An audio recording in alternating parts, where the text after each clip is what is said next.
Pemirsa, kita akan memasuki kabar Nang Panambayan. Anggota DPRD Banjarmasin Daerah Pemilihan Banjarmasin Utara melaksanakan kegiatan penelaahan wan aspirasi masyarakat di kantor Kecamatan Banjarmasin Utara, Jalan HKSN Banjarmasin, selama 3 hari, mulai 31 Oktober hingga 2 November 2020, untuk pelaksanaan hari pertama kesempatan warga di Kelurahan Sungai Jingah untuk menyampaikan aspirasinya. Anggota DPRD Banjarmasin Daerah Pemilihan Banjarmasin Utara melaksanakan kegiatan penelaahan wan aspirasi masyarakat di kantor Kecamatan Banjarmasin Utara, Jalan HKSN Banjarmasin, selama 3 hari mulai 31 Oktober hingga 2 November 2020 untuk pelaksanaan hari pertama kesempatan warga di Kelurahan Sungai Jingah untuk menyampaikan aspirasinya supaya kada mengumpulkan orang banyak, maka masing-masing anggota dewan dibatasi hanya membawa 10 orang konstituen dan pertemuannya diatur secara bergiliran. Bahkan untuk mempersingkat pertemuan dan mengumpulkan orang banyak ini, maka aspirasinya pun ditulis di kertas yang sudah disediakan. Dalam kesempatan ini, anggota DPRD Banjarmasin Sukrawardi membagikan vitamin C pada konstituennya. Ya, ini bukti bahwa kita harus jaga kesehatan.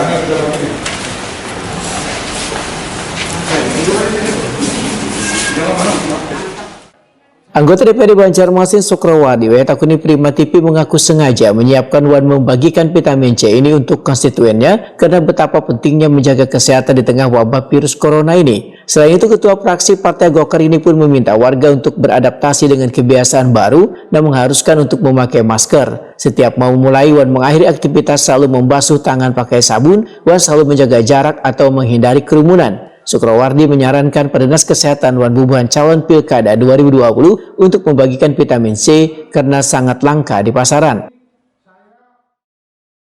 Harusnya dalam forum ini juga saya harusnya Kepala Dinas Kesehatan dengan program imunitasnya harusnya bagi-bagi gratis kepada kelompok-kelompok masyarakat yang rentan untuk bekerja dalam ruang yang tertutup maupun terbuka supaya imunitasnya tetap terjamin, karena asupan ini harus kita jaga dengan vitamin C.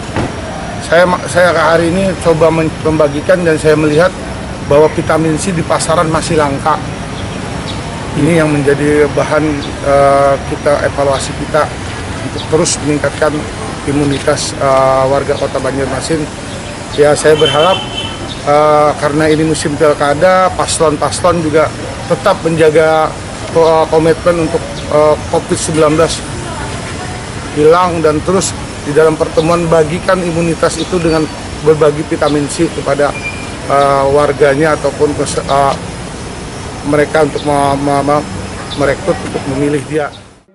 Sukrawardi menambahkan, pembagian vitamin C ini adalah suatu yang paling mudah, murah, dan efektif untuk dilaksanakan atau dibagikan baik di perkantoran maupun langsung kepada warga sewaktu lagi ada pertemuan. Dinas Kesehatan Banjarmasin ujar Sukrawardi jangan hanya sekedar memberikan himbauan, tapi harus berbuat untuk melindungi warga agar terdampak virus corona.